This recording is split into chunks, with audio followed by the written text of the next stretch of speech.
あ、ここいるんだ。本当？見えないでしょ？どこにいるのかな？見えないよ。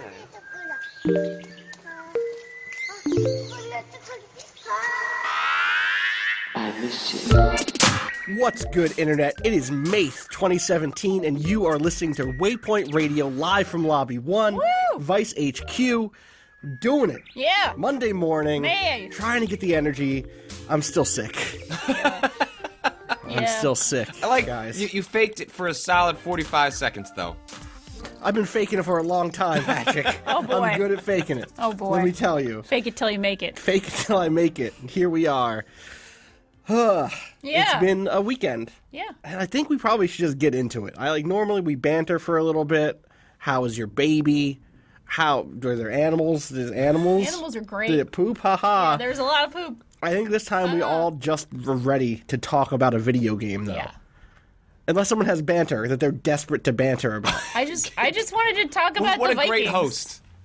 I'm just saying. No. You know what? Transparency, Patrick. Radical honesty. Yep. That's what I got elected for. That was Yep. my platform. You did. The votes went around New Donk City, and they said, Austin Walker, you are an honest politician. Finally, I could drink a beer with you. And then I said, yup, and then we're gonna have some banter. And they're like, haha, that's why we voted for you. And so now I'm saying, if we want to banter, we could banter. Is No, it's this real. banter? No, this is meta banter, which is not actual banter. Prey You haven't broken your promise. No, exactly. Prey is out. Prey is a game we talked about a lot on Friday, and I think we've probably all played a little bit more of it since then. Maybe not Patrick because of having a baby. I played another. Well, I just wasn't at my computer this weekend, so Sure. I was not. But I played an hour. The hour I found something to get annoyed about, but I'll hold it until you guys get going. Okay, well, we've all played some more Prey. I'm about 19, 20 hours in now. How far are you and Probably Robin? 8, but I play slow. Okay, 8. Also. You play slow. 8-ish, yeah. Yeah, I mean, it's a call it game there. that I think lets itself be played slow. There's lots of detail to look for. I like to get rid of all the enemies and then spend forever in the level once But- it's like threatless. But they you know? respawn. That's I know. the But nightmare. you It's have like, a little while. Yeah, it's like less. It's more chill. I definitely had some Remind nasty me. experiences where I was like, all right, now that I've cleaned out this area, I can There's a go couple and mimics, explore all yeah. the rooms. And Yeah. then I walk Nope. out and like have a close encounter with a phantom, Yeah. and So it I got real. I think real. they only respawn if you, at the point that I'm out in the game anyway, they respawn if you leave a zone for long enough, or it might be counting how many zones you go to or something when the respawn triggers. It's definitely chill. Like I've definitely encountered like a few enemies I didn't think were there, but it's not nearly as much as when you first go into an Well, area. no, because there are times now when I go back to an early place that I haven't been to in Oh, hours. I see what you're saying. And it's completely I mean, if you refilled. haven't left an area, like, I Right. cleaned out this general area, and then, maybe there's a couple of mimics that'll Yeah. kind of respawn, but Yeah. it's not nearly like, there's 6 things in this room, there's 6 things in that room, that kind of Totally. thing. That feeling of like, okay, I've gotten this place basically cleaned out, Yeah. and I can explore to my leisure I'm going to and do read the every side quests. email. Yeah. That is a good feeling. Oh, I love for it. sure. Live for it. So where are your heads at on this? It seems like positive. Everybody? Very. Yeah. I'm really, really enjoying it. And I had some hesitation, if you recall, from sort of do. playing the first hour a few times, not having the shotgun. I was salty about that for a while. Combat was not fun at first. And then I discovered the joys of the glue gun. And now I am very happy. What are your joys of the glue gun? Well, like, I always knew, having played the demo Yeah. and then, of course, playing again the sort of first couple of hours, I always knew, you freeze enemies with it. Right. Whatever. You can use that glue gun for so many things, and so many of them are so much fun. I'm actually writing a little piece about this, but generally, you can make, like, an igloo if you want. Like, you can make, like, a little structure where you can be safe and, like, think about your next that's move. interesting. You can seal enemies in rooms. Yeah, so that I've done. Oh, it's so much Where it's fun. like, you know what, I've trap already, them in. I got all the emails in that room. Yep. There's 2 enemies in there. Fuck it. Y'all stay in there And forever. then you can kind of watch what they do if there's like a glass thing and they Yeah. just kind of stalk around. It's amazing. I love it. You can also use it to traverse the level. You can like make a glue ladder So that and like was a jump thing up. I didn't know about until like they show it to you that you can do that. Yeah, they do. And they then do. I didn't, for whatever reason, internalize it. And then later I realized that the reason I didn't get the shotgun early was that I didn't know how to do that, which is the way I could have gotten into the place in the lobby where there's a shotgun. Yeah. It's so great. I just love that you can kind of, quote unquote, break the game in certain ways. It's not actually breaking the game, but no, it's not, because that's the it's design. part of It the makes you game. feel Yes. like you're breaking the game, which is Yes. the fun part of design that makes it Exactly. feel like you're cheating when you're actually just doing what the developer intended. Exactly, which is such a good feeling. I felt it in Breath of the Wild as well, with some of the stasis abuse kind of stuff that you can do. And I just love it when designers put something in where they're like, whatever, have fun with this. Like, we designed around this concept, we put it in there for you. If you want to do things that were not necessarily intended, go for it. And I love that feeling. I haven't had a chance to use it yet, but I just came across a so for early in the game you start collecting ammunition for weapons you don't necessarily have yet that sort of give you a sense of like, I feel like it's almost there to indicate to you, hey, if you're having trouble with the combat, that's intentional. Like, why did you find these shotgun shells? Probably because you'll find a shotgun. Like, why did you find... And so what I found were, like, little darts on the floor, and I was like, oh, cool, like, you're going to get a crossbow at some point. Like, that seems weird for the future, but that's fine.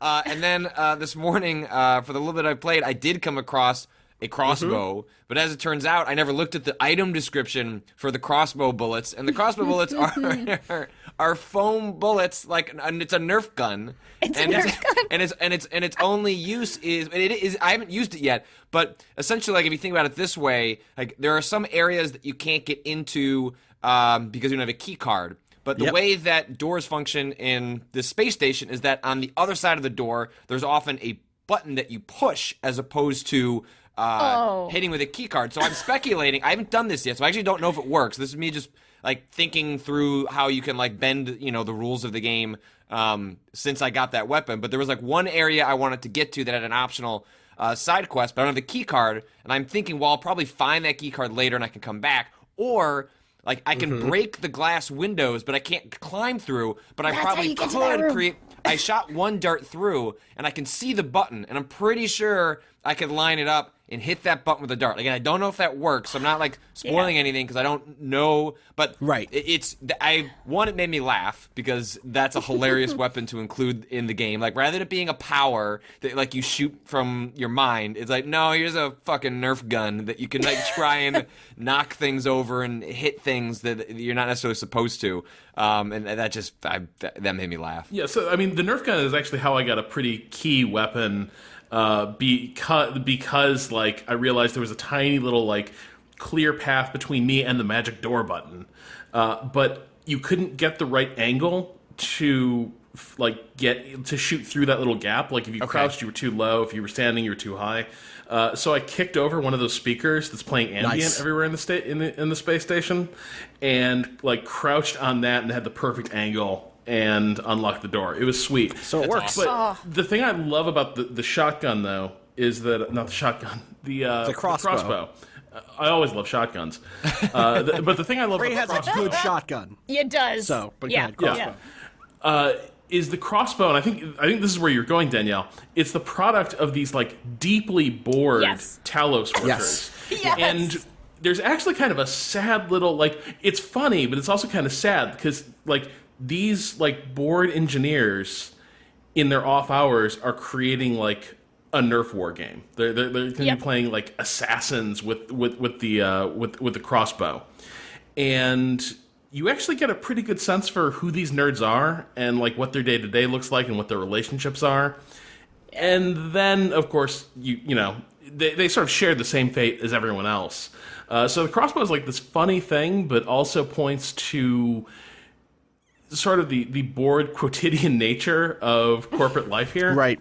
Well, like that's one of the things that's Talos 1 is kind of an interesting thing. Like so I wrote a piece today about how this game feels more restrained than most of the other games in this broad immersive sim genre, in that like it doesn't have the Dishonored big dance ball scene. It doesn't have Andrew Ryan spouting his big idealistic objectivist speech at the top. It doesn't have those moments of high spectacle. And partially I've realized now that's because it's an office. Right. Talos 1 is not a city in space. there are a couple hundred people on it, not a couple thousand, not 100,000. People didn't go there to live their lives and, migrate to a place where their ideals could be realized. It doesn't take place in a cyberpunk city, or 2 or 3 cyberpunk cities, like the last few Deus Ex games have. It takes place in a big office in the sky. Everybody's a coworker. Everyone's a coworker, right? Even the person who runs the theater presumably is being paid on TranStar's dime. Yeah.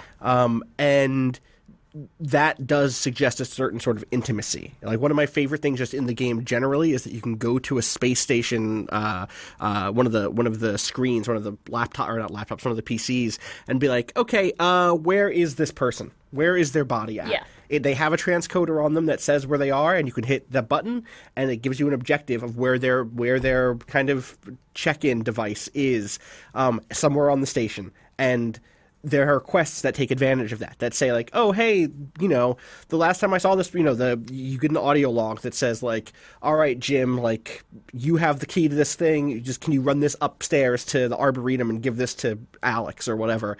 And you're like, okay, where the fuck did Jim go? And you go to the security terminal and you go, okay, tracking Jim. And then it like adds a new thing on your map. You don't know if that's where Jim really is or not, but you can then go investigate that. And that makes Talos 1 feel a lot more like a Metroid kind of map than the semi-linear like BioShock maps of the past. Absolutely. Which I think I like. There's a lot of backtracking that I've had to deal with. That loading isn't awesome either. Yeah, and I wish it was a little bit faster. I'm playing on PS4. The loading is like crazy fast on the PC, and I'm not even loaded on an SSD, so I can't imagine like what it's like on that. So I can't even read the interstitial screens. I'm so jealous of you people who are playing it on you beautiful. And your PCs. Speaking of the PC, this is probably true on the PlayStation 4 as well. On Xbox, I'm not sure, but so I had this ethical dilemma playing Prey this morning, in which nothing to do with the actual like content, sort of the content of the game. But so I have something called the Steam Press account that allows me just like a load a game on Steam, and by default, like it loaded the pre-order bonus for Prey. No, I got that too, and I bought after it came out. Oh, okay. So maybe it's just something they're giving away, right? Okay, so the way the pre-order bonus works out, and the way a lot of pre-order bonuses work out are like, well, some of them are like just like, here's a unique version of something that's already in the game, so you feel like you're special. And then other games take the approach of like giving you like items and like a one-up in the world as a result of that pre-order bonus, and that's what Prey does. So like the way you find the shotgun, and you can I could find it in the way that everyone else finds it by like naturally discovering it in the environment, and you can do that fairly early on if you're knowing where to look. But with the pre-order bonus, like it's just in your office, like which is a really early quest, and you just find the shotgun, and it completely changes combat. They give you I don't know how early on do you get the ability to, Austin, you can probably answer this better, to replicate shotgun bullets. Not that early. Okay, so I have it 2 hours. I have it 2 hours into the game. Yeah, no, that would change that game, which is completely. bad. Like I picked all this stuff up, then realized it was a pre-order bonus because I looked up where to find shotgun, and it was like none of the walkthroughs said it's just happens to be sitting in your office with a replicator for shotgun bullets. Right. So I collected those things, and now I just have them. I don't want to use them, but I have them. But it feels like I'm getting a slightly worse game. Well, I've altered the balance of the game in a way that kind of pisses me off, but I didn't know what I was getting into until it was too late. So I was joking about this on Twitter because, like, the early part of the game, when you've just got the silenced pistol, or maybe not even that, definitely feels pretty tough. Like the phantoms, any sort of the walking enemies can really absorb a lot of damage and can really mess you up. So I was joking about like, all right, you know what, screw it. I'm just going to use my pre-order bonus shotgun and the ammo. But I couldn't do it because like I just knew like I was not like I hadn't solved the puzzle for the real shotgun myself, so I wasn't going to like use my walkthrough solution. And so I just played the first level, which is, what is it, the hardware section of the space station? Yeah, I think so. Yeah. Yeah, that's where you find the crossbow gang, as it were. like Yeah. I ended up I was carrying the shotgun around, and it was like it was like the like sort of that. It was like Tantalus, like every time I open my inventory, the shotgun is there and all those shells, and I was like, man, I'll bet I can make sure I work with these bastards. But I wanted to see what the experience was like with that first level if you were kind of doing it with your crappy basic gear, and it was probably a lot more tense. Like, so You're judging me. You're judging me is what you're saying. You're saying that I went through there and shot those phantoms in the fucking face with a shotgun. And I played a stealth game. Through.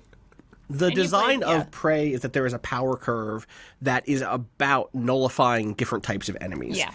And it's sort of like a fan in that at the beginning of the game, you're kind of guaranteed to get the solutions to low-level enemies. And then as you get further in, you have to start making choices about which other enemies to find hard counters for. So Yeah. early on, like, you need to get the Psychoscope. scope, right? As Yeah. I say, psycho eye, the psychoscope, which basically nullifies mimics, because one of shows the you where they are. early things that you get for that is like, oh, I can see what a mimic is as long as I'm in detective vision interesting. mode, basically. Right, and so that's just like, oh, okay, I don't need to worry about those. They're not going to surprise me unless I'm not opening a door while in this mode anymore. Right. And it does this. It's honest about this. It doesn't like spawn them behind you ever. It might respawn them in a room that you thought you had cleared, but as long as you go into a room and do your like SWAT 4, sort of slice the pie, Yep. like look at the whole room, you're not gonna. It'll pop up and be like, that coffee table is a mimic, and like, I got you, motherfucker. Like, Yeah. and that feels And you good can as hell. freeze it right away. Like, and you can glue it. Right, and then the shotgun is a hard counter to the phantoms, who until you have a shotgun are going to be a pain. Yeah. Or until you skill into having really strong like wrench hits or Or something. power up your little pistol. But or even if you power whatever. up the pistol, it's still like just you have to dump. gotta get headshots. And even then, like, it's still Yeah, not great. a few of 'em. You're still counting ammo. Yeah. And so then, like, at that point, like, I definitely hit a point in the mid game where I was like, like, I miss not being powerful now. Last week on Friday, I complained about being Yeah. weak, but now I'm upset because like I go into a new area and I can just like wipe the floor with all these guys. And then I hit a point where it was like, oh, not only are the hard counters to enemies costly, where I need to go down this skill tree to get something that, prevents them from using their really strong powers on me or something, but also they're missable. Like, I was talking to Sean Elliott, who is one of the game developers, just on Twitter, and Arthur Geese from Polygon. And I had talked about not finding the shotgun, and Sean Elliott was like, yeah, my last playthrough, I never found whatever the beam gun is called, the Q beam. I'm like, Q-beam. Yeah, I found some fuck ammo is- for it, so I presume it's Yeah. somewhere nearby, but maybe something. not. I was like, what the fuck's the Q beam? I'm 17 hours in. I don't have a Q beam. And so I was like, okay, where would something could be called the Q beam be? And I was like, did all the connections in my head of like, oh, right. I was outside near the hardware lab once and I couldn't do a repair because I didn't have the skill yet. Well, maybe if I do a repair there, I can come. And I did the whole thing. There's a whole arc that opens up a new area inside of a place that had already been. And found this weapon that was like, oh, thank God, like this changes my fight against these 3 different enemy types. And that's a really fun Metroid-y, feeling of like, not only am I able to go back to a place, but now that I can go back to the place and open up this new door, I then found a tool that changes my experience in places, C through Z. Exactly. And that just like scratches the itch for me. Is there anything that's not working for Prey for any of you? Or in Prey, or maybe not working, but like that you wish it was doing a little bit better, or that other games have hit the nail on the head a little bit more directly. I was going to say, I do wish there was a little bit more for stealth playthrough stuff. I do wish they had borrowed just a tiny bit more of Dishonored in terms of, like, actually, obviously the enemies do have sort of like a meter, that kind of thing, but you can never really tell, like, if you're exactly in their line of sight or not. It's just a little bit more refinement on that would have gone a long way for me, because I prefer to play stealth if I can, I'm just curious generally. if there is a pacifist stealth run. I mean, you can definitely upgrade a stealth power, but it also like it's just a little bit. It's not like you can pause, look on the map, and see sort of where they're turning. Sure, they're sort of cones of sight or anything like that. So a tiny bit more of that would be amazing. And I'm sure somebody will do a stealth run, pacifist run. I mean, so I've mostly been using stealth pretty extensively, and I mean, in part because that first area I didn't have a shotgun, so I spent a lot of it like terrified, like staring at things through grating and such. Yeah. But I think what I have really been enjoying about the stealth in this game, as opposed to say Dishonored, is that because to use stealth effectively, you've dumped points into your stealth stats. That means that other things are probably weaker, like your hit points, your ability to damage with a wrench or guns. Those abilities are going to be weaker. So what it has that Dishonored lacks is that with Dishonored, the moment you're detected and you have to shoot your way out of something, it kind of feels like you activated cheat mode or god mode, and you're just like this cyclone just tearing these dudes apart. But it also kind of feels cheap a lot of times. What I like here is that when you break stealth, when you screw up your stealth run, it immediately turns into a terrifying, like, Aliens type situation. I gotta run. Yeah. Run or, like, really, like, panicked, like, suboptimal close quarters encounters, right? Where, like, you're talking about headshots with the pistol, Danielle. If I were cooler, like, if I had a little more ice water in these veins, I could probably be landing those. But when the Phantoms were detecting me, I was basically just, like, screaming and backpedaling and just, like, emptying clips in the center mass. Like, that was me. And so I would end up getting, like, really, like, jacked up from, like, melee damage. I'd blow through a lot of ammo, have to burn health packs. So I actually really liked that the way stealth worked in this game is that it didn't feel like there was this switch where, like, if you're doing the stealth run, you're playing one way, and that's a different game. And if you break stealth, you're playing this other game. It felt like they were still part of the same continuum of, like, resource management, which I really dug. Maybe this changes as the game gets further, but in Dishonored, like, your skill tree is ultimately meaningless. It's more about customizing how you approach something as opposed to, like, actual hard choices that lock you out of other play style, right? Like it's there's the continuum of, like, what you can and cannot do in a Dishonored game, like, is not that deep, and it seems like Prey, at least, like, I like it when games hard cut you out of certain things because, hey, you chose to go down A, so B isn't available anymore. And I wonder, like, in my mind, it's like, well, a lot of the way these games work is like, well, I'll end up with 900 neuromods by the end, and I can just get whatever I want. And I would hope that the game would instead, like, limit you so that, one, you could make poor decisions if you decide to, like, spread yourself thin and invest a little bit in everything and that not become particularly great at any one skill set. I'd much prefer the game, like, have you hard commit. I wouldn't want, like, a respec option halfway through. Like, I get why those things are interesting, but I also find it, like, more interesting when there's pressure on the player to, like, hey, considering what you know of the world right now, like, go down this path and hopefully that pans out.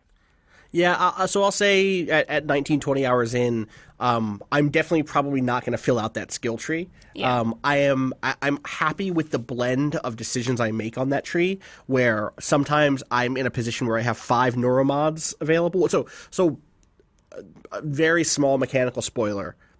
You get to make neuromods. Yeah. You can craft them at some point, huh? You can craft them. That's what the alien, like the exotic material ends up being. Yeah. It's not the only thing. You need some of everything, but you need 3 exotic material for each neuromod that you craft. And which is interesting because I think it is the little sister conundrum in this game without being very obvious about that. Yes. It's a very subtle, like, hey, each one of these you make is a little fucked up. Like, hey, you're basically putting a mimic in you, heads up. And they actually do something mechanical that's really cool that I won't spoil around that. That is a hard choice. Like, if you use a lot of neuromods, and especially once you start taking powers from the second tree that unlocks, or I guess like the kind of, you start with 3 trees unlocked and you get another 3 trees unlocked. And as you start taking those, the world changes in an interesting way, in a couple of interesting ways, actually. But you do get to a point where you might have a lot of them at any given time, and so you're like, I'm going to sit on these until I reach a door I can't unlock that seems important, and I'll upgrade to my repair or my lifting things ability or whatever. Or there are other times when I'm like, I really want that power, and so I'm going to just dump all of my points until I can unlock the tree in the right way. And I like the blend. There's a good blend of those two types of kind of skill choice making, but I don't feel like I'm going to get everything. I'm going to have a character who had certain abilities, which I like a lot. There are all sorts of attack abilities I'm just never going to get, and I'm okay with that. So far I think that's really good. Austin, I wanted to ask you real quick, because you brought this up last week, and then it came up in today's open thread post, which is that it just doesn't feel like Prey has sort of that grand vision that sort of defines your better Shock games, and not the memorable characters that, like, there are characters who have an arc in, like, System Shock 2, for instance, where even if you don't remember them, you remember their story, right? You remember Bronson, the security officer, like, waging her little war. You remember that creepy little hacker on the ops deck. Yeah. And you argue that Prey doesn't really have that vision. And so I think it has characters, but I don't think it has that same, like... It's not as theatrical. That's a good in word a lot for of it. ways. Like, it feels more like the storytelling went towards the documentary end of the spectrum than the, like, full theatrics, you know, walking down the stairs as... What's his name? From BioShock. Oh, Sandra Cohen. Sandra Cohen. Yeah, Sandra Cohen with his mask doing the, you know. Exactly. Or the you know, or even Tenenbaum, like, kind of lecturing dying with the you. trees, with the, you know, there's all writing sorts the number. of those moments exactly are in the piece I wrote today. I described those characters as caricatures. They're very theatrical. They're very spectacular, and I think it's a choice to get away from that stuff. Yes. But anyway, Rob, I didn't want to. Do you have more to that question? No, I mean that's kind of where I was going. And I think Danielle's really on the money when she says it's more documentary style. I think what has really been working for me actually is that Megacorps are boring, right? We've seen every iteration on it's basically a future Zaibatsu that, like, controls your whole life. What I like about Talos 1 and Transtar, this company that seems to, you know, dominate the station, is that it is kind of bland. It is kind of neutral. Like, the first sign of the crisis that exists on the station, you find in emails, were emails to HR. You know, the first, like, the canary in the coal mine was people going to HR about, like, just a bad, uncomfortable feeling about the work they were doing, which is so freaking good. And there's this one detail in the atrium, in the lobby. You uncover a little placard that talks about the decoration of the Talos atrium. And they enlisted this renowned sculptor, but then they also had this former street artist do the iconography of the place. And it all just rings so true as, like, it feels more contemporary in some ways. But it's still an evil megacorp, but it's a bland vision one. That's the thing, is that brand. Like it is contemporary. Like, the aesthetic of that place is a luxury hotel from, like, New York City. I could go to the Four Seasons and be inside of Talos 1. And that is totally okay. And I think you're right, Rob, that it's going for that it's a more restrained sort of sci-fi storytelling. It wants to have the corporation from Alien and Aliens. It doesn't want to have Andrew Ryan's, like, Rapture. Like, it isn't trying to do that thing. It is trying to do something a lot more subtle and a lot more, you know, almost like it's worse because it's subtle, right? There is something horrific about the fact that this company that is doing terrible experiments has an HR department. Yes. But what I will say is that has not quite, something that doesn't sit right with me, but it hasn't left me, like, in awe the way I expect it to be, is that it opens up with this amazing magic trick, which we didn't go into in detail. I don't want to go into detail with it here yet even. But it opens up with a magic trick. It opens up by being like, ta-da, like, fuck you, and it's great. And then it doesn't do that again. Sure. Through the next 20 hours. I did just hit a thing that was like, I hit a thing at an end of a quest line. I hit something that suggested another magic trick is on its way. And I'm curious to see how that will stick with me, because at this point in any of these other games that I've played, in any of the Shock games, in Deus Ex, in Dishonored, there have always been these sprinklings of those spectacular moments that set a certain tone, that make the confrontation with Andrew Ryan in the first game, or in the first BioShock, that make you know, some of the highlight moments of Deus Ex Human Revolution stand out because, or not stand out, but work, because there's always already been sort of big spectacular moments. Like, so in BioShock 1, there are boss fights throughout, in a sense, with the big daddies and with characters like Sandra Cohen. And I'm in that way, when the big fight at the end of BioShock 1 happens, I think it's a bad fight, but it didn't completely take me at the time out of the game. Sure. I think the game ends poorly, don't get me wrong, but I wasn't like, bad. I was like, oh man, like that twist in the middle, incredible still. So whereas here, I'm really, I hope that they can stick the landing because they have not built stairs out of spectacle. They've built them out of restraint. Yep. And so if there's suddenly this turn at the end, like, it might not land well with There's me. a I'm Mass not sure. Effect 2 style boss fight. It's going to not feel right. Right. And I think I trust the team to have not done that because that's not what they're doing. Yeah. We'll see. We'll see. But also, like, I kind of wish there were. I think I have a piece in me that I'm going to try to get to if I finish this game the next day or two about how the shock games have always been about, like, ideology or something, right? But this game feels like it's more about history, the history of this place, like the alternative history that the game is set in. It's very quiet about that stuff. Yeah. Like, there was one moment where there's this reveal of its alternate history where you see a very recognizable historical figure. Yes. And then a death date that makes no sense whatsoever. No sense. And that's Yep. its Which is only great. nod to the fact, like, oh yeah, we're completely off script. right. So imagine that there was There's a couple the other nods Bioshock. that though, like the U.S. didn't go to Vietnam because legislators Right. successfully Right. argued against it. Right. So imagine nice. the version of this game, the Bioshock version of Prey. You come down into the lobby of Talos 1 and you see a statue of that historical figure. Yep. And then a bad impersonator does that human historical figure's voice saying, like, I'm glad on this day to announce that No Talos war, 1. only space. Right. Talos 1. Exactly. Yeah. So you kind of want that Disneyland. I don't know that I want this. I don't know that I But want you're feeling it. its lack. You are feeling it as a different experience than the Disneyland. Right, but I think that might be just because I've played a bunch of these fucking games and have trained me to expect that stuff. Yeah. That, like, Alex, the character who talks to you the most about Talos 1, he's never giving you his grand vision. And I think partially, and this is the thing I like a lot about the game, is so you find your office. Yeah. And, like, yeah, dog, it's your grand vision. If this game is doing something in the Bioshock mode, it's like you are realizing you are the... You're Andrew Ryan in this game. Right, exactly. And you are the most You unreliable. were, right? And this is where I think I'm really keen to see where these tricks go. Like, there are too. so many unreliable narrator hints that the game hasn't Right. done much with, but there's so many things that make me deeply uncomfortable about, like, what I think I know about this world. Yeah. Yeah, totally. And like, you know, we played Breath of the Wild this year, a game in which one of my favorite things is you go to the Zora city, and they're all like, man, fuck you. Like, you fucked up. Our society got worse because you didn't do your goddamn job. Yep. That's a quote. That's all from this Nintendo game that came out.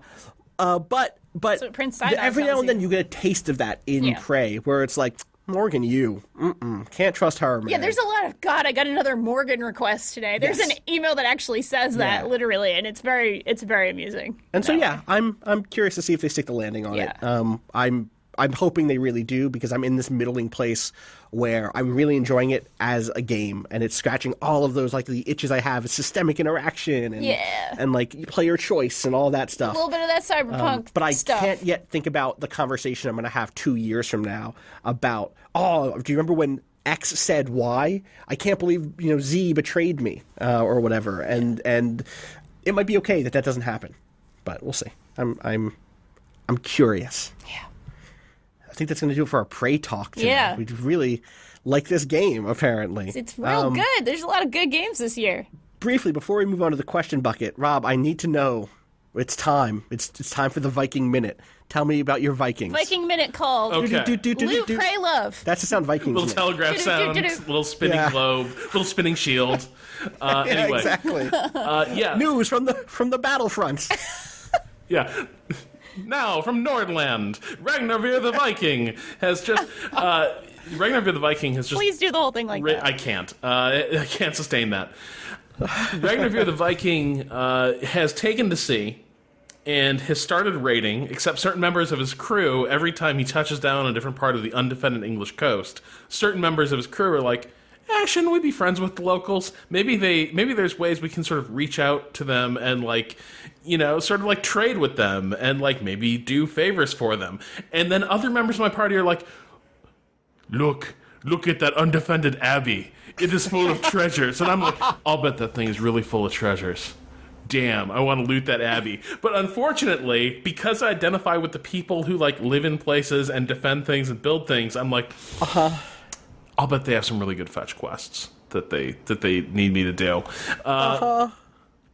Something this game is doing that I kind of dig is that it's very...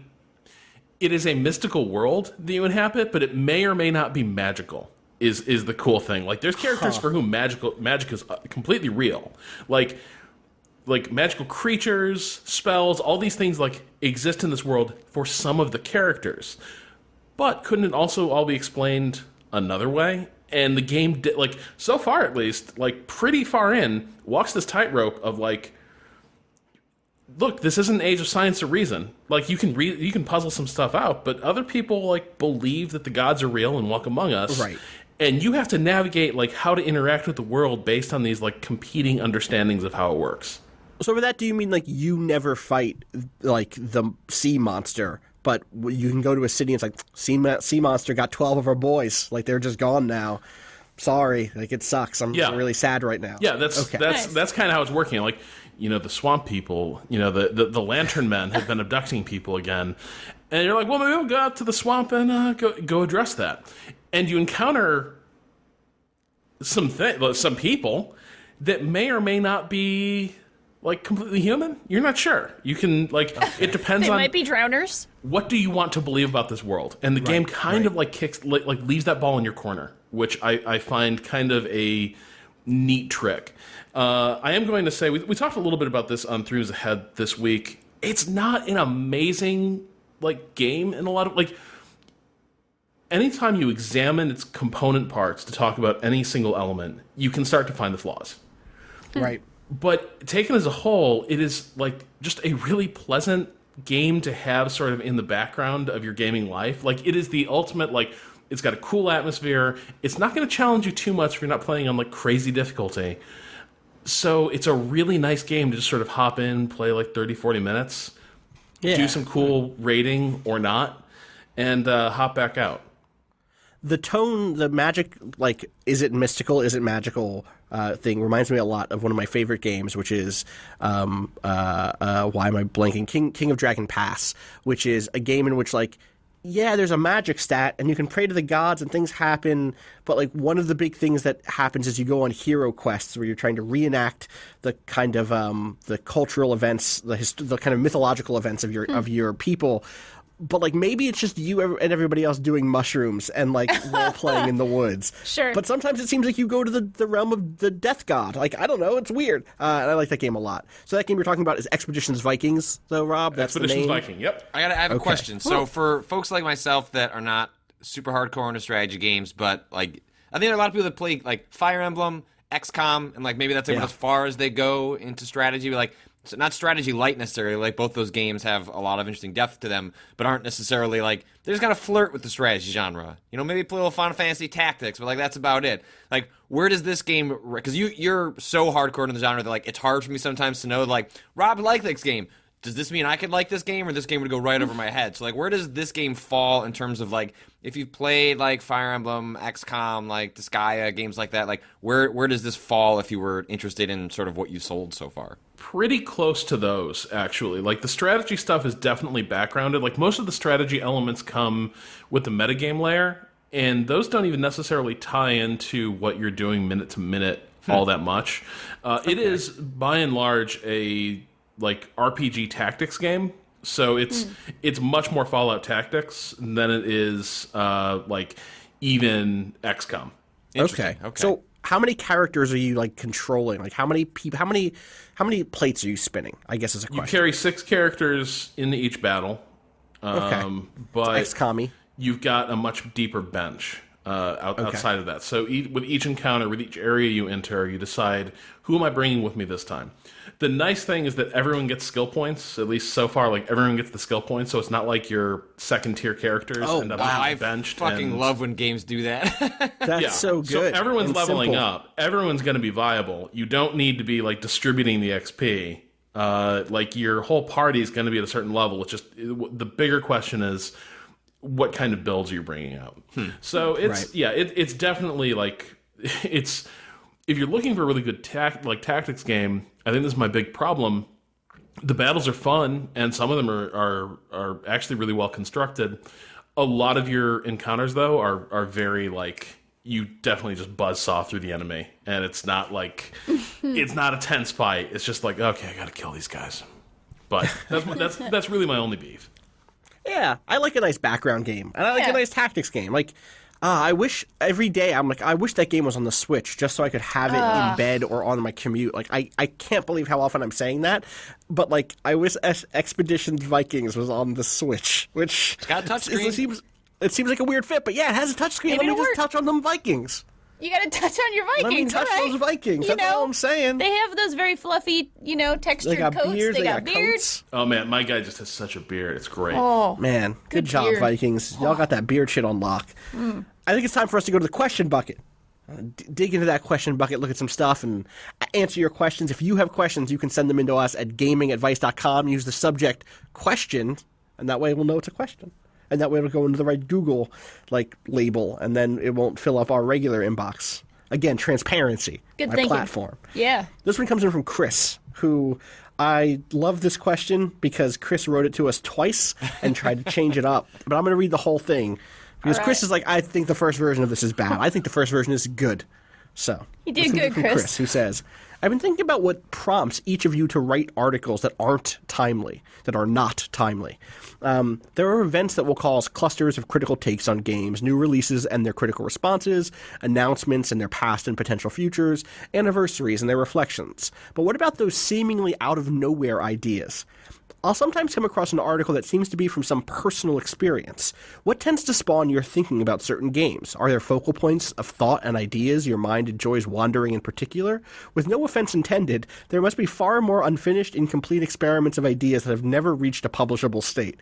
Are there thoughts that you find yourself designing, building, but never satisfying your standards to make the thought whole as an idea? Keep killing it on the pod. And Austin, keep Link alive. Link is still alive as of today. So, P.S. This comes from Chris. P.S. I just made sure the domain name was set to auto-renew Digital Pyramids for life. Thank you, Chris, for digitalpyramids.com. And then, the next, 2 days later, we got another email from Chris. So, I just wrote an email, but I don't think it was very good. Maybe this is a better way to ask the question, though maybe very much not. I don't think I expressed myself very well through words, despite my best efforts. I want to be clear. I think Chris expressed himself very well. Yeah. Imagine a mind, asks Chris. The mind's ideas are the pooling of rain in a dense shanty town of stacked up 20-story high-rises with crumbling brick and missing sides. Awnings out, thoughts of rain land on a sheet off the penthouse's makeshift roof. They use the awnings of past warmth and love to fly from one building to the next. Finally, it lands in a pool of reality and begins its descent as a river. Filtered through the hard, dark landscape of our reality, the thought comes to settle with its fellow drops in a deep pool, a mixture of our hopes, our warmth, and our changing perception from our experience.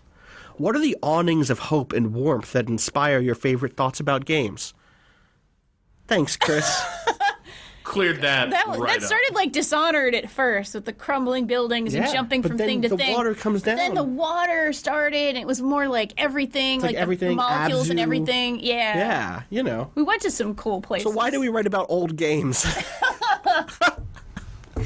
Usually if I've watched something that gives me a new thought about a game or a new thought about a type of game or type of experience I've had in a game, watching TV or movies or something my students make or, so just something out in the Something world. in the world. Yeah, brings you that back makes to me something. think of that. Or honestly, a lot of times it's been a few years. Let's go back to this thing that really meant a lot to me. Sure, That's a farewell to go back to sometimes. A kind of informal anniversary where it's just like, I find myself thinking about X a lot right now for some reason. Yeah. How about you guys? It's funny, I like his presumption, which is fair, that I just have hundreds of drafts of stories sitting around that I just didn't get that together and publish it.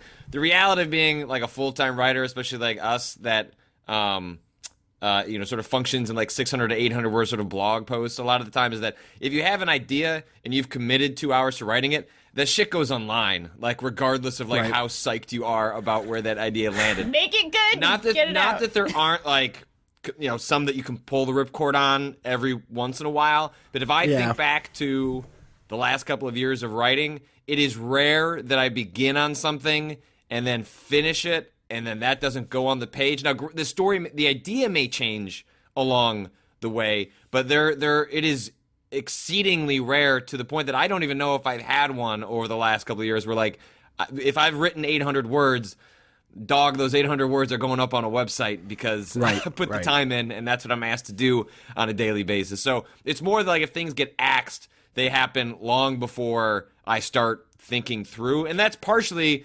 because I've done this for a long time. So, like, I have a pretty good filter at the point where I'm going to put, digital pen to digital paper, that if I'm going to start writing something, I've got a pretty good gut feeling that it's something worth exploring. Whereas, like, when you're earlier years of writing, when you're still figuring out your voice and stories that will be effective or things you want to tell, that's when you spend a lot of time experimenting with ideas that don't go anywhere. Yeah, as you sort of mature as a writer, the stuff that you sit to do tends to, like, a certain core idea stays along the way, and you find your way to some conclusion. It's sort of the cruff that you're, like, getting rid of as you're refining that idea. It's very rare that I actually completely abandon something unless it's like I sent some questions to a developer and they sent me bad answers back and I can't do anything with it. Like, with them. Usually it's like if some other piece falls out that doesn't involve me, then a story might die. But otherwise, I see most things to a conclusion.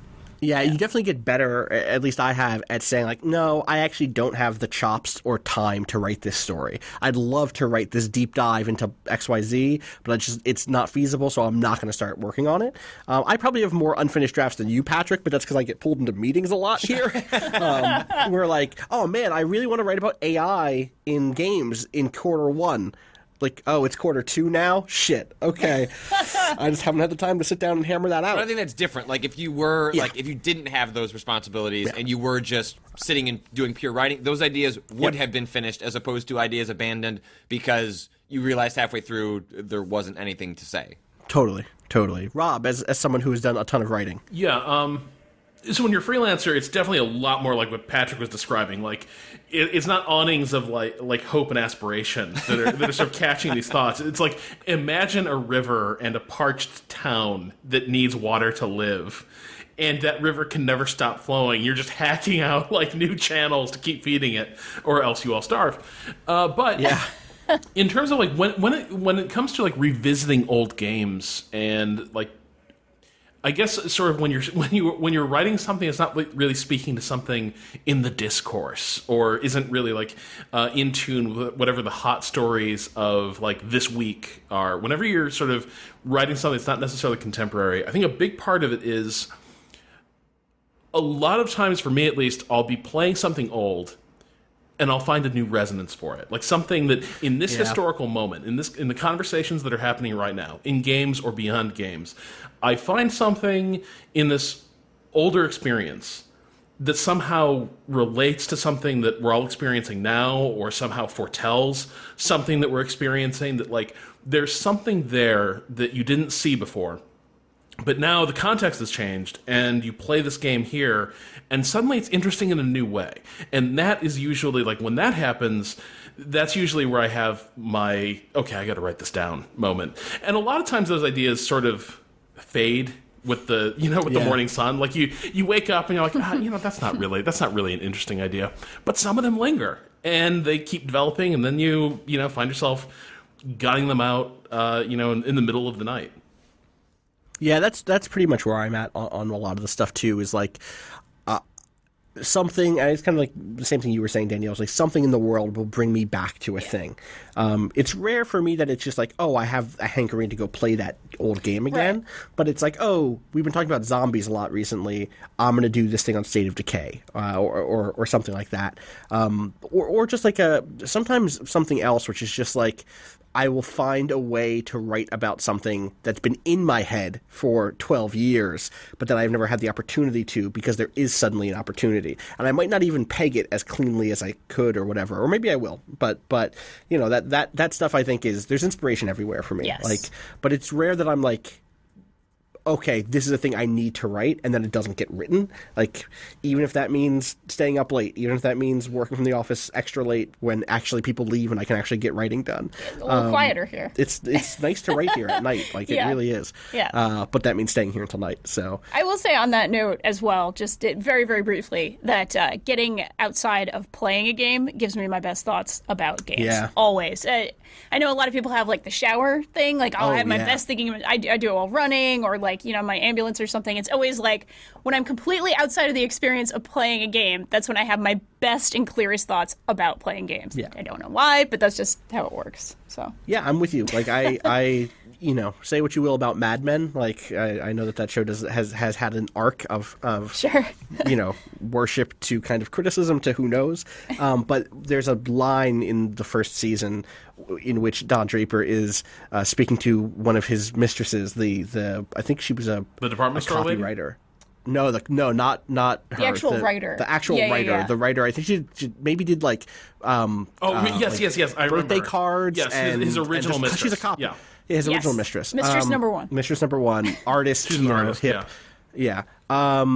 His thing is like, hey, like, basically, like, trust the process. Do a lot of work. Think about it really, really hard, and then stop thinking about it. Which I think in that scene is just a way for him to be like, "You've done enough work. Come to bed." Yeah. But It is. that sort of think about it really hard and then stop thinking about it works for me so well. Where I'm like playing a thing, I'm taking notes, I'm like, I kind of have basic ideas, but they're not quite congealing. Yeah. And then it's the shower or out for a walk or doing errands and like, oh, stop, I have to write this down. I figured it out. I hit this exact phrase came to me, and now I have to write this thing. And that's a good feeling. Such a good feeling. Yeah. Again, especially when you can like give yourself the time to do it. So, all right, one more question. This one comes in from Scott, and it's about our work cool. responsibilities. Hey, Waypoint crew. This is the first time I've written to a gaming podcast, despite the fact that I've been listening to them since my freshman year in high school. Oh. I've been extremely grateful to the importance of these podcasts on both helping me through tough times and acting as an outlet to more serious and troubling issues. See the past year of political gaslighting. Yep. I write in to ask all of you your opinions on accepting a job opportunity that you think, that you do not have the capability of performing to an acceptable level. To give a little context, I'm currently going into my junior year of undergraduate studies next fall. I've been offered an opportunity to be managing photo editor on an offshoot magazine of my school newspaper. The reason I believe I have no place being in this position is because I'm an economics major and have only been the staff photographer on the newspaper for a year. The magazine is relatively new, only 2 years old as of now, so I think it might be fun. I think it might be fun to be a part of creating an office culture between editors. But I seriously think I'm underqualified. So, a concise version of my question: have any of you accepted a job or other opportunity that came with a relatively large amount of responsibility that you did not think you were ready for? And in general, how much uncertainty are you willing to put up with for a new employment experience? I will not be paid for the position, so that is why I've used a combination of the words job and opportunity. Thank you guys for everything you do, and keep up the good work. Thank you, Scott. Anybody here ever take a job they weren't sure they were qualified for? Every day. It's a tough thing being in the world, isn't it? I don't know. I think I don't have a direct sort of analog to like a job I've taken that I thought like, here an opportunity came, like I'm gonna. You certainly feel that to a certain extent. You know, imposter syndrome exists all the time when you start something new. But for me, it's more like wading into stories that I don't know a lot about, right? And I experienced this a lot when. I take a long spectrum of like the last 5 to 7 years of my life as I started writing more and being interested more in like gender and sexuality issues that as that was beginning to intersect in public discussion of video games and the communities of video games. Like there were things where I didn't have language. There were things where I didn't have a great understanding of different life experiences. But it's like the choice was to not write about what is actually happening or to try and get in there, to feel uncomfortable, to know that I'm probably gonna fuck this up. Like I'm not gonna write the best pieces. I'm not gonna have the best insights. I'm not gonna have all the vocabulary. But I need to get in there because I thought it was worth it to get to the other side, whatever the other side is of beginning to understand and wrap my head around that. So that's not that's like I think an easy version to understand that with like sex and gender and a lot of those conversations that have been very prominent in video games in the last like 5 to 10 years. But I take that to all sorts of stories, big and small, that are even less heated than that specific topic. But that is something that I often push myself a lot in the stories that I'm researching, because I feel I have precious few other skills to do other jobs in the future, and so I'd like to keep enjoying the job that I do. And like one of the best ways to keep enjoying that is to constantly kind of stress yourself out by trying to learn and understand new things. Otherwise, the complacency is what will kill my interest in doing this, 10, 15 years from now. So I find that sort of trip into the unknown, try to do it responsibly, but like exciting, because it's part of what keeps my job interesting for myself. Totally. Yeah. I think that's pretty on point. Rob, how about you? Around this time last year, I stopped being a freelancer and I took a very corporate job. And I was really worried it was going to be this like night and day difference where I just hadn't developed any of the skills to survive in corporate life after like almost a decade of working for myself, being a freelancer, keeping my own schedule.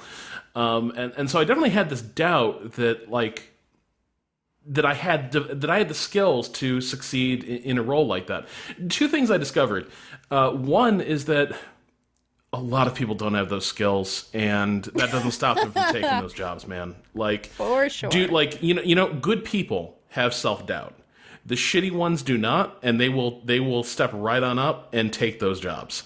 So Right. the fact that you're like questioning whether or not you really belong there also means you're the sort of person who will put in the work to make sure you do the job right. And a lot of people who don't have that self-doubt will not do that. That is true. So I've seen those people. I've dealt with those people. Yeah, exactly. So I actually like self-doubt is your friend, because I think self-doubt is also something that drives you to being responsible and humble. As far as taking that job and having that experience, a lot of jobs, photo editing might be different, because like photography is like a legitimate like skill and craft that you have to hone. I understand the hesitation, but a lot of jobs are about how you relate to your coworkers and make sure stuff gets done. And that's just stuff that, it's going to be like that at every job. And that's a skill that everyone's going to have to learn. Not everyone's going to be equally good at it. It's a good opportunity to find out if it works for you or not. Later, I got some responsibilities of that job that were truly terrifying. Like budgets that didn't... I was seeing budgets... Money is weird. Yeah, because I knew... Money is weird. I'd be looking at a budget, and I was like, I know what I used to make per piece... And you're entrusting me with this? Yeah. You're like I know how much the 72-hour launch stream cost, and the first time I heard that number, I was in a room where I was not allowed to go like, whoa! But I was like, oh wow, yeah, that adds up. That sounds about right. Privately, it's like, I'm making my eyes, for the podcast listeners, my eyes just got very big.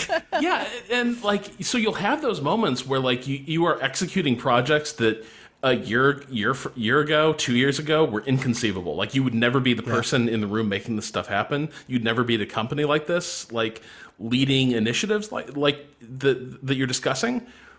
And you realize that most people are faking it. The people that actually know their shit are worth their weight in gold, and you should learn everything you possibly can from them. Yeah. And then you just enjoy the ride, because not many people find themselves in those positions, and it is fun to sort of like get to be make-believe businessman, make-believe manager. It's fake it till you make it. It's cool. 20 Austin Walker, Make 2017. till you make it. So what I'll say to Scott, like heads up or straight up rather, is like, to Rob's point, like chances are you're being considered for this job or this opportunity not only because you have you're good as a photographer or something, but because someone thinks that you have the skills to manage other people, to keep the office environment productive and good, that you've given good advice before, and that you're someone that they want as part of the team. They might even, it's a photo editor job, which means that they might just think you have a really good eye. Yeah. That like your own work and the comments you've made on other photos and other aesthetic choices have been insightful and have been in line with what the aesthetic of the magazine is. And so, that's probably enough for what this is, for a school magazine.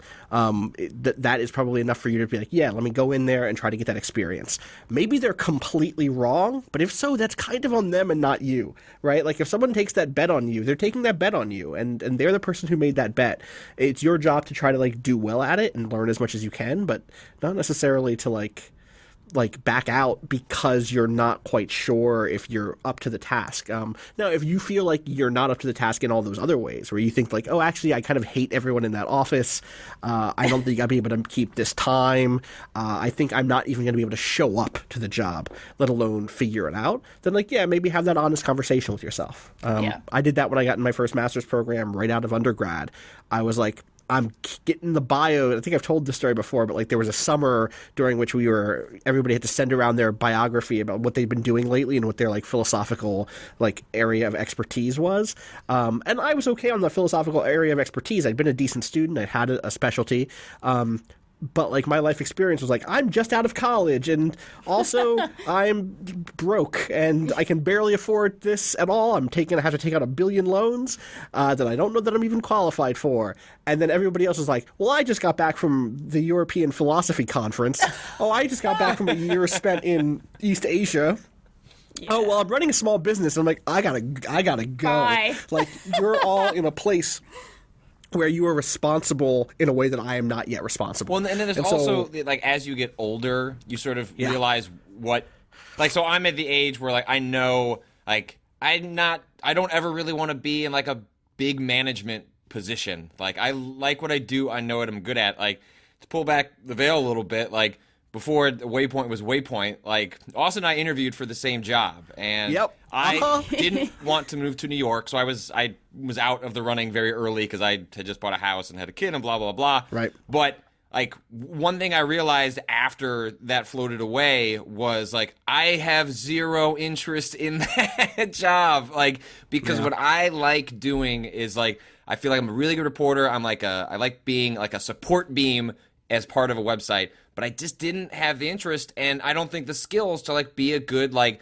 leader, visionary, and manager. And like I'm not just saying that to puff up Austin, 'cause I think he's good at those things. I just realized I didn't want, like, it was one of the first times I had the opportunity to like realistically potentially have one of those sort of like very few coveted spots. Like if you do this for a living, there's not very many opportunities where you get to kind of to run something if you wanted to. And I decided I didn't want that because I've done this long enough to know I don't need to take on that to discover if I'm good at it. I just don't think I'd be good at it. I don't want it. Right. And so I just sort of said, okay. And like that's kind of happens as you get older, once you have enough of those experiences bumping up against situations where I'm not ready for it. You realize at some point it's like, it's not because I couldn't do it or couldn't try to do it. I just don't want to do it. I don't think I'd be good at it. And that's not a failure. That's just who I am and where my skill set is. What I love about this story, and this is a really quick aside, and then I really want to hear because Danielle's done literally every job, so I'm curious what her take on this would be. True. But there was this piece I want to say, like it might have been in the Times a couple months ago, but basically it was like how there's this like cult of leadership, like that everyone needs to demonstrate leadership abilities. And the answer is like, no, not really. Like, there's not that many jobs where you need to be a leader. Like, not many things need to be managed. Not many things need some sort of like freaking visionary or disruptor, taking care of the department. A lot of things just need someone who's willing to play a role, get really good at it, and do it again and again. But sort of life in America, corporate culture and education culture is so like myopically focused on, well, in order to be like a really good, effective worker, you need to lead. You need to take over and manage everything you possibly can. Yeah. I would say specifically to Scott that you're in college now, which is a safe place to experiment with these things. It's a safe place to be like, oh, I don't know. If you're on the fence, you really actually don't know if you're ready for it. This is the time, my friend. You are relatively safe. I hope. Right. I hope that you're in a place that like your tuition money is okay and that sort of thing. But in terms of if you are safe financially, you're paying for school, you've got your loans, whatever it is, and you have the opportunity to do something, do it. Right. Do it, Right. do it, do it.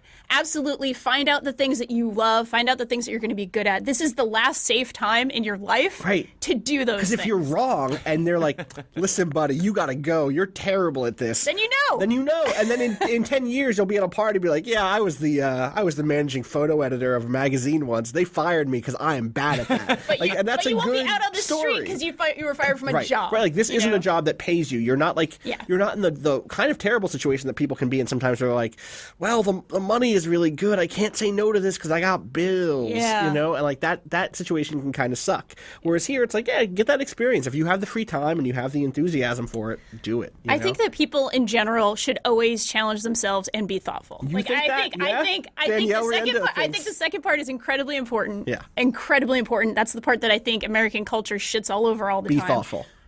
Challenge yourself and be thoughtful. Okay. Be thoughtful. Do not shit on other people. Do not step on other people. Like, be respectful to other people. Oh, this is like that dude that you were talking about on Twitter the other day who was talking about after ACA passed, after the bill passed through Congress, the new healthcare bill, he was like, now it's time to get in shape, everybody. Like if you're sick, it's on you because you're not healthy. Oh God, nope, nope. That man is wrong in every way. Yeah. Health is 99% about luck, and I say this as a health nut, as a certified health nut. The thing I will say, one of the most recent challenges that I had personally. So I do a lot of things. It keeps me busy. I like that.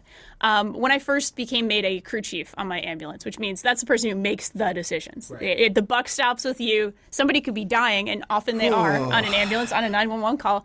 Their life is in your hands.